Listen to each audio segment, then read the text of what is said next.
দুরু এইভাবে হইল? স্পেন এইভাবে আমার গোল দিতে পারলো? এইভাবে পারলো? আমি আর্জেন্টিনা শেষ ম্যাচ খেলবো, অথচ আমি কাপ পাইলাম না। এইভাবে তো আসলে স্পেন এটা করতে পারলো না আমার লগে। আমি মেসি, আমার আজকে বিদায়। আমার এইভাবে ঠকাইলো স্পেন। কি হইছে মেসি ভাই, কান্না করতেছেন কেন? আর কি করবো, বুঝই তো তুমগো লগে খেলায় হাইরা গেলাম, খুবই কষ্ট লাগছে। তোমার মতো একজন মানুষের কাছে এইভাবে হাইরা যাবো, আমার মতো এত বয়স্ক মানুষ, আর তুমি মাত্র 19 বছরের, এটা আমি ভাবতেও পারি নাই।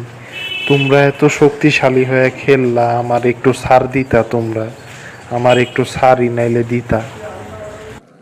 বুঝতে পারছি মেসি ভাই আপনার মনের অবস্থা, কিন্তু খেলা তো খেলাই, আমরা জিতছি এখন।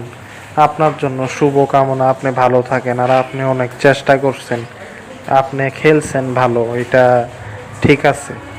আপনি কিন্তু খেলেন নাই যে তা না, অনেক চেষ্টা করছেন আপনি। তারপরও তোমরা এইভাবে খেললা, আমার উপরে আসলেই কুফা পড়ছে আজকে। একটা গোলও করতে পারলাম না। এত বড় একজন কিংবদন্তি, অথচ অভিশপ্ত ইহুদিরা যার পক্ষে থাকে সে আসলে এরকমই হয়, বুঝছেন? এটা আপনার ভাগ্য, কারণ অভিশপ্তরা আপনার পিছনে ছিল।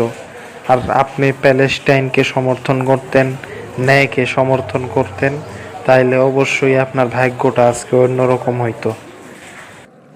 তুই মনে হয় ঠিকই কইছস, নাইলে আমার মতো একজন কিংবদন্তি এইভাবে খেললাম? আহা, আহা, এই ইহুদি লিগা আমি ধরা খাইলাম, ইহুদি লিগা।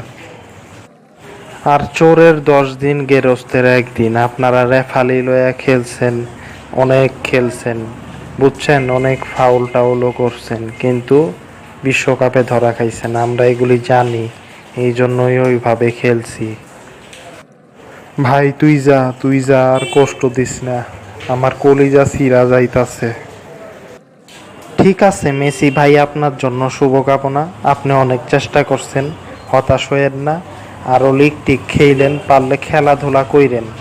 আর আমি এখন 7 আপ খাই আর প্যালেস্টাইনের পতাকা উড়াই।